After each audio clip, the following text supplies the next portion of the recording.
Hola, estimadas y estimados alumnos de quinto básico. Les habla su profesor Javier Bastías, el profesor de la asignatura de Historia y Ciencias Sociales. Y primero que todo, como siempre, espero que se encuentren muy bien en sus hogares, protegidos, como siempre yo se los digo, respetando las normas que se han establecido para que no nos contagiemos, ¿cierto? Y podamos protegernos y pronto, más pronto que tarde, ¿verdad?, encontrarnos en las salas de clases. Así que espero que nos sigamos cuidando y con harta conciencia para que esto salga de la mejor forma posible. El día de hoy nos encontramos aquí en este videito explicativo de la guía de aprendizaje pedagógico número 5, ¿ya? Esta guía tiene como finalidad entregar un material de aprendizaje para reforzar los contenidos que previamente ya hemos visto y además entregar algunas ideas o conceptos nuevos. Lo primero que debemos señalar es que esta guía da un término, o mejor dicho, da inicio a la segunda unidad que comenzaremos a ver en este momento.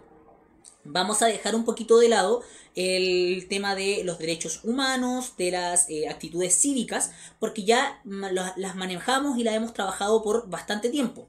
Así que ahora vamos a dar paso a una nueva unidad, a un nuevo tema que es totalmente distinto, pero que no por ello se deja de no estar relacionado, ¿ya? Así que no hay que olvidarnos de esos temas y de esos contenidos que ya hemos visto. Como pueden ver también, aquí están las instrucciones de esta guía, que, como les comentaba, tiene la finalidad de reforzar los contenidos previamente vistos y entregar nuevos, ¿cierto? Debe leer atentamente y escribir las principales ideas que aparecen aquí y que no comprende. También un trabajo, una tarea para el hogar, es investigar los nuevos contenidos que usted tenga duda o que no entienda. Los que van apareciendo aquí en la nueva guía, usted lo va a ir escribiendo y anotando para tener y saber de qué estamos hablando. Y también les voy a dejar en esta misma guía un link, como se lo he hecho en las guías anteriores, donde aparecerá este video, ¿cierto?, explicativo en la plataforma de YouTube para que podamos desarrollar de mejor forma posible. Y si es que aún tienen dudas, ¿cierto?, y de los elementos nuevos, está también mi correo electrónico para que ustedes hagan todas las dudas que tengan sin ningún problema, ¿ya? Y finalmente, esta presentación tiene una autoevaluación que es la misma que hemos realizado, que esa no se entrega, no se envía la respuesta, pero ustedes las deben guardar resueltas, ¿cierto?, para cuando se las pidamos en un futuro próximo. Así que eso, chicos, vamos a dar inicio a los contenidos propiamente tal de la guía de aprendizaje número 5. Unidad 2.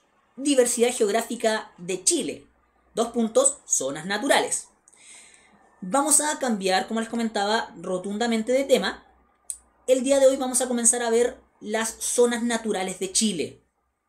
Sabemos que Chile es nuestro país, ¿verdad?, ubicado en el planeta Tierra, continente, ¿cierto?, americano, hemisferio sur, ya sabemos dónde está ubicado, y vamos a saber que nuestro país posee una gran extensión geográfica, o sea, es muy grande, es muy largo, recuerden que es muy alargado y muy angosto, y por lo mismo existe una gran variedad de paisajes, climas y formas geográficas. Dichos elementos van variando según la zona del país en donde estemos revisando, y hacen que existan características únicas que determinan y diferencian cada zona natural de nuestro país. Como podemos ver aquí en el mapa, Chile es esta franja larga y angosta de tierra, ¿verdad?, que al ser tan extensa, tan larga, vamos a encontrar que no todo el territorio es igual. Vamos a ver que el relieve, o sea, los cerritos, la tierra, la forma de estos territorios va a ser distinta. También va a ser el clima, va a ser la flora, va a ser la fauna, va a ser las ideas de las personas y todos los elementos que están relacionados en estos territorios, ¿ya? Vamos a ver que van a ser distintos los que están en el norte de Chile con los que están en el sur, por ejemplo. Vamos a revisar estos temas en puntualidad en un momento más. Primero que todo, este territorio se divide en 5 zonas naturales. Es una división imaginaria. No es que usted vaya caminando en la tierra, ¿cierto?, caminando ahí en Chile y diga, acá hay un límite de la zona norte con la zona sur, por ejemplo. No, acá son divisiones imaginarias. Es importante aclarar y señalar eso. Existen 5 zonas naturales en nuestro país, comenzando por el norte chico, perdón, el norte grande, posteriormente el norte chico, la zona central, la zona sur y finalmente la zona austral. Además de estas 5 zonas, se agregan o se consideran el territorio antártico, que es la Antártica de Chile, y además las islas oceánicas, principalmente la isla de Pascua, las cuales tienen características propias y únicas que no son iguales a ninguna otra de estas 5 zonas.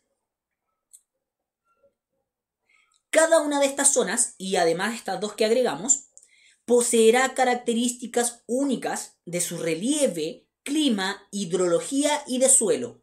Serán estas características las que determinarán la realidad y la vida que las personas llevan en estos lugares.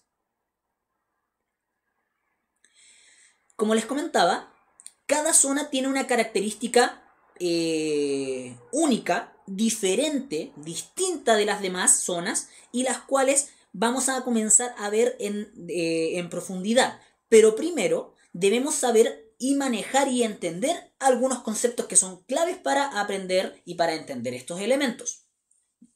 Antes de abordar en las zonas geográficas como tal, lo que les decía recién, necesitamos comprender y familiarizarnos con algunos conceptos e ideas fundamentales, las cuales nos permiten acercarnos y poder comprender de mejor manera los próximos contenidos. Uno de estos elementos que es fundamental entenderlos y saberlo es el que se denomina como relieve. El relieve lo vamos a entender como el conjunto de irregularidades que presenta la superficie de la Tierra. Los relieves van cambiando, aunque estos cambios solo se ven en un cierto lapso de tiempo, pues son muy lentos. Salvo, esa es una excepción, ¿cierto? Cuando se producen terremotos y erupciones volcánicas que ahí cambian repentinamente o muy rápido. El relieve, chicos, es la forma de cómo va a ser la Tierra, cómo va a ser el lugar donde estamos. Van a ser los cerros, van a ser las montañas, van a ser la cordillera, las colinas, van a ser las mesetas, las depresiones, entre otros. Vamos a darnos cuenta que va a ser la forma de cómo es la Tierra. Ustedes ahora hagan el ejercicio, miren por la ventana o revisen dónde viven y dense cuenta si viven en un cerro, si viven en una planicie, si viven en una costa, en una bahía, entre otros elementos. Se los voy a adelantar. En Chile existen 4 macroformas fundamentales. La cordillera de los Andes, esta gran cordillera que separa también a Chile de Argentina. La cordillera de la costa, la depresión intermedia y las planicies litorales. Esas son 4 macroformas que las vamos a revisar en otra clase con profundidad y con detalle, pero hay que tenerlas en cuenta. Además de esta forma de la Tierra que tiene la Tierra, vamos a trabajar constantemente con el concepto de clima y es importante que lo manejemos. El clima lo vamos a entender como el conjunto de condiciones atmosféricas propias de un lugar, constituidos por la cantidad y la frecuencia de las lluvias, la humedad, la temperatura, los vientos, entre otros, y cuya acción compleja influye directamente en la existencia de seres sometidos a ellas. Cada lugar posee un clima distinto. En pocas palabras, señoritas y caballeros, vamos a ver que el clima es todo lo que conlleva, ¿cierto?, a estos cambios atmosféricos. La temperatura, el calor que sentimos, ¿cierto?, las lluvias que caen o que no caen, porque recuerden que vivimos en una sequía muy grande. Además, ¿cierto?, del viento que pueda haber, entre otros elementos. Y, como les comentaba, cada lugar, cada territorio y cada zona natural va a tener un clima distinto. Es un ejemplo muy concreto.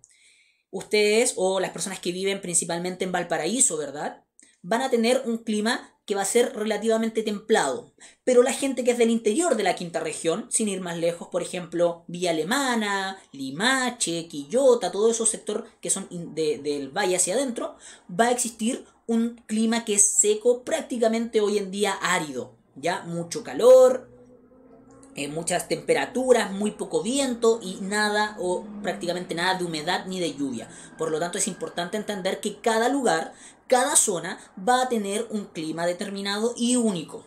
Y obviamente va a determinar a la gente que vive ahí o cómo la gente vive, y además la flora y la fauna y todos esos elementos que son propios de ese lugar. También vamos a hablar del concepto de hidrología, o más allá de eso vamos a hablar de el agua que existe en nuestro planeta o en la zona determinada donde estamos hablando. Nos referimos principalmente a los mares, a los ríos, a los lagos y toda corriente de agua que haya en esta determinada zona. Por ejemplo, Valparaíso. Al hablar de Valparaíso, inmediatamente vamos a ver que hay que pensar en el mar.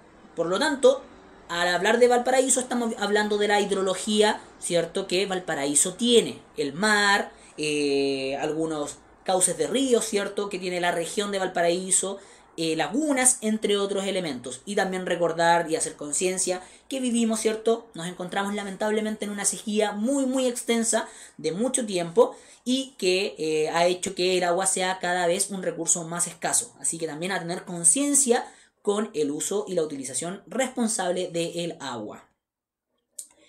Además de estos elementos, vamos a hablar y vamos a entender de la flora y la fauna. Vamos a entenderlos, por lo tanto, como el conjunto de plantas, la flora, y de animales, la fauna, que pueblan o que viven en una determinada región o zona y que se relacionan creando un ecosistema determinado. Lo mismo, la flora y la fauna de cada zona natural o de cada lugar va a ser distinta una de otras. Vamos a encontrar, ¿cierto?, que en determinados lugares, por ejemplo, en Valparaíso, en la ciudad de Valparaíso, no van a existir o no se van a ver tantos avistamientos de cóndores, por ejemplo, el ave nacional, la que sale en el escudo. Pero vamos a ver que hacia la cordillera, hacia las alturas, ahí efectivamente vamos a encontrar la presencia del cóndor. O, por ejemplo, también en el sur de Chile, principalmente la Araucanía, va a existir el árbol nacional que se va a llamar araucana. Este árbol es propio de esa región, por lo tanto en el norte de Chile, en Arica, en Iquique, en Antofagasta, en la quinta región van a haber muy o casi ninguno ejemplares de araucaria. Por lo tanto, vamos a ver que cada lugar posee animales y vegetaciones propiamente y únicas de cada zona. Por lo tanto, eso es muy importante que empecemos a revisar y a darnos cuenta del entorno en donde vivimos. Estos elementos, señoritas y caballeros de quinto básico, van a ser fundamentales para entender el contenido que vamos a ver a continuación en las siguientes clases, que va a ser principalmente la revisión de las zonas naturales, cada una con detalle. ¿Ya? Estos elementos son claves. El elemento del relieve, del clima, la hidrología y la flora y la fauna van a ser claves y estarán presentes a lo largo de todo Chile. Pero veremos que en cada zona, en cada lugar, en estas 5 zonas, y además las 2 que agregamos, estas 7 zonas, van a ir cambiando, no van a ser para nada iguales, mostrando determinadas características propias que las diferencian unas de las otras. Nuevamente, cada zona va a ser única y distinta, va a tener elementos propios distintos que determinan a cada zona. Eso es muy importante. Con estos elementos, chiquititos, vamos a terminar esta explicación, y los voy a invitar también a que hagan el ejercicio de salir por la ventana, ¿cierto? Mirar ahí por donde puedan y darse cuenta de dónde viven, cómo es el relieve, si es que viven al lado de un cerro o arriba en un cerro, si viven en una planicie o en la costa, si viven en un valle, entre distintos elementos que podemos ver. Y además, ¿cierto?, revisar y preguntarse qué animales o qué árboles encontramos en nuestro lugar, ¿ya? Para que de esa forma podamos ver y saber dónde vivimos. Señoritas y caballeros, me despido con un fuerte abrazo, espero que nos volvamos a encontrar muy pronto. Les mando un fuerte y cariñoso abrazo y nos vemos muy pronto en clases. Adiós.